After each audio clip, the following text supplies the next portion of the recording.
आज महायुतीची संध्याकाळी बैठकीची शक्यता। बैठकीमध्ये मुख्यमंत्री पदासंदर्भामध्ये चर्चा होणार, संजय शिरसाट यांचं वक्तव्य। गृह खातं शिवसेनेलाच मिळावं, आज बैठक झाल्यास मुद्दा मांडणार, संजय शिरसाट यांचं वक्तव्य। एकनाथ शिंदेंनी उपमुख्यमंत्री व्हावं, गुलाबराव पाटील यांच्याकडून इच्छा व्यक्त। तर माझ्या मंत्रिपदासंदर्भात शिंदे निर्णय घेतील, गुलाबराव पाटील यांचं वक्तव्य। देवेंद्र फडणवीसांचा एकनाथ शिंदेंना फोन, देवेंद्र फडणवीसांकडून शिंदेंच्या तब्येतीची विचारपूस। काळजीवाहू मुख्यमंत्री एकनाथ शिंदे आज मुंबईमध्ये परतणार।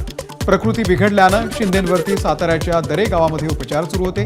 ठाण्याला रवाना होण्याच्या पूर्वी शिंदेंकडून कुटुंबासह जननी मातेचं दर्शन। शिंदेंची प्रकृती फार नाजूक, संजय राऊत यांचा टोला। तर शिंदेंना डॉक्टरांची गरज आहे की मांत्रिकाची, संजय राऊतांचा शिंदेंवर घणाघात। संजय राऊतांना मांत्रिकाची गरज, त्यांना वेड्यांच्या इस्पितळामध्ये भरती करावं। संजय राऊत यांनी एकनाथ शिंदेंवरती केलेल्या टीकेला रावसाहेब दानवेंचं उत्तर।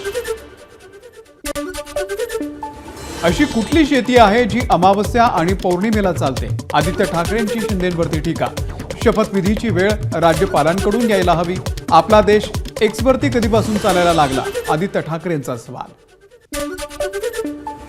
2.5 वर्ष फेसबुक लाईव्ह वरती राज्य चालवलं, एक दिवस मंत्रालयात गेले नाही, त्यांचं काय, रावसाहेब दानवेंचा आदित्य ठाकरेंना सवाल।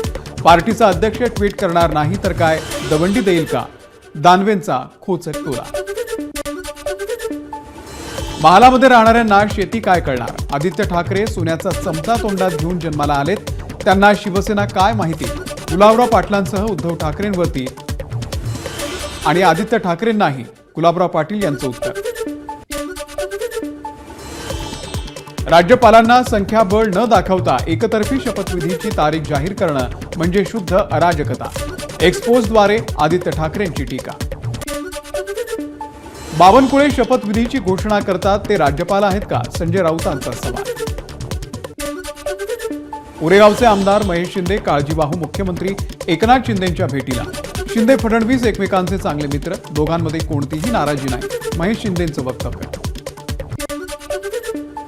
वरिष्ठ नेत्यांना भेटायला दिल्लीला गेलो नाही, माजी मंत्री रवींद्र चव्हाण यांचं स्पष्टीकरण। रवींद्र चव्हाण काल मध्यरात्री दिल्लीला गेल्याची होती चर्चा।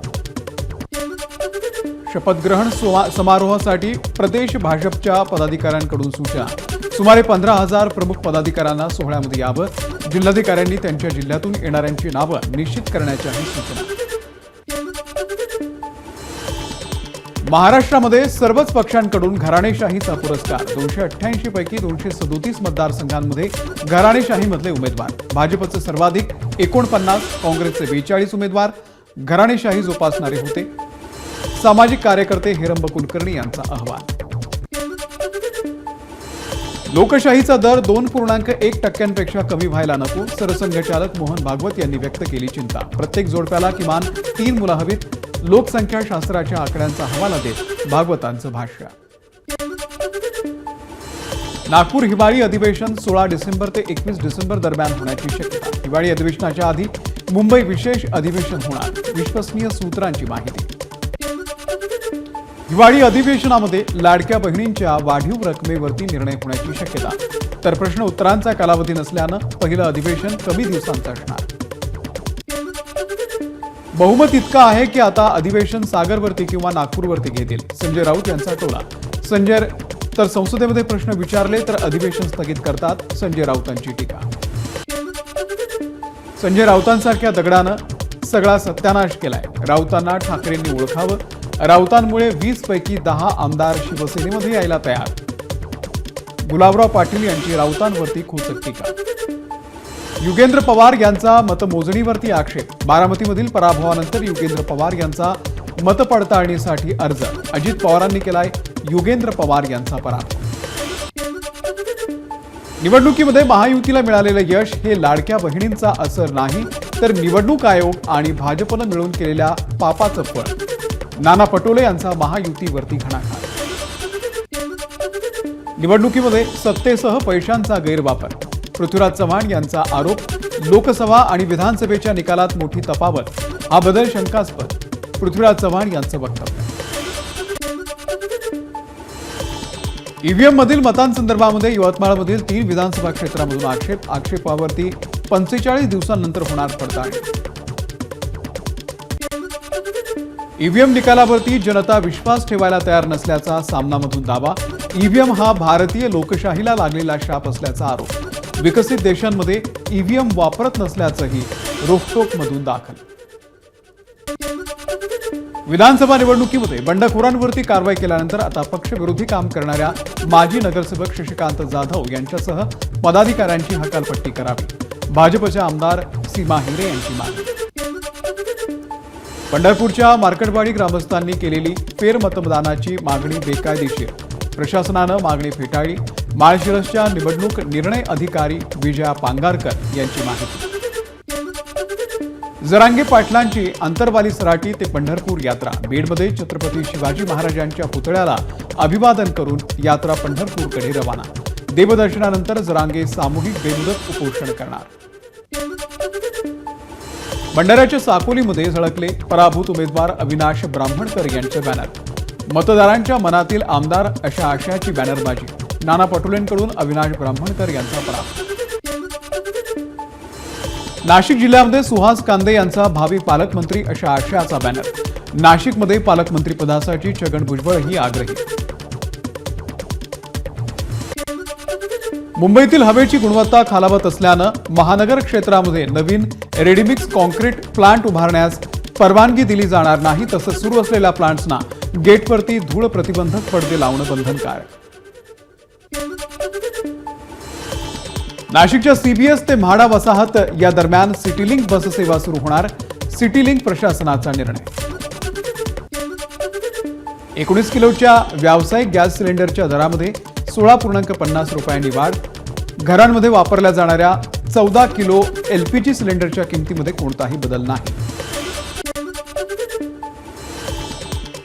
महागाईमुळे एसटी महामंडळाकडून 18% भाडे वाढीचा प्रस्ताव शासनाकडे सादर. शासनानं हा प्रस्ताव स्वीकारला तर मुंबई पुणे प्रवास 50 ते 60 रुपये महागण्याची शक्यता. रेल्वे प्रवाशांनी अतिरिक्त गर्दी लक्षात घेऊन पश्चिम रेल्वेकडून विशेष ट्रेन चालवण्याची घोषणा.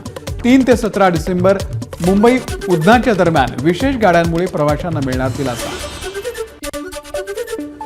महापरिनिर्वाण दिनाच्या निमित्तानं फलाट तिकिटांच्या विक्रीवरती तात्पुरती बंदी. मध्य रेल्वेच्या प्रमुख स्थानकांवरील गर्दी नियंत्रित करण्यासाठी 2 ते 9 डिसेंबरपर्यंत बंदी. नोव्हेंबर महिन्यामध्ये तब्बल 1,40,00,000 लोकांचा विमान प्रवास, तर 18 नोव्हेंबरला 5,05,000 लोकांनी विमान प्रवास करत एका दिवसातील प्रवासी संख्येचा नवा विक्रमी टप्पा गाठला. अंधेरी पूर्व आणि पश्चिमेला जोडणाऱ्या गोखले पुलाचं काम अंतिम टप्प्यामध्ये. पुलाची दुसरी बाजू सुरू करण्यासाठी एप्रिल 2025चं उद्दिष्ट.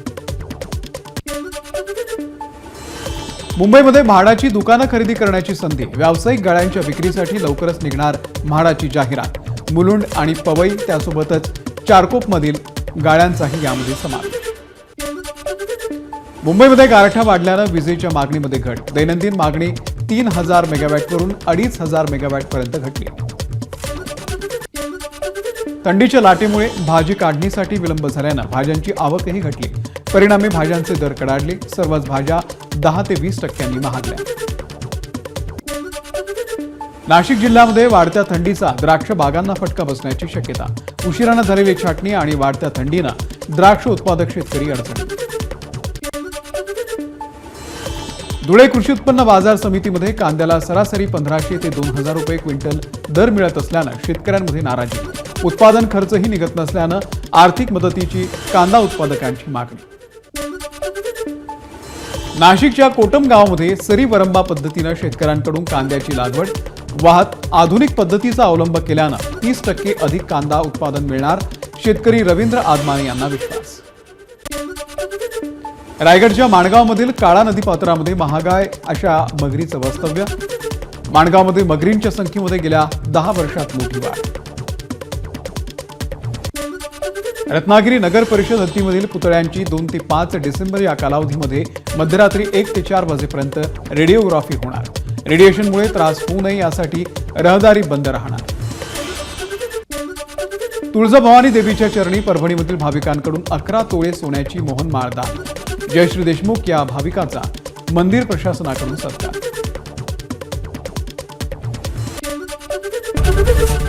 एबीपी माझा, उघडा डोळे बघा नीट.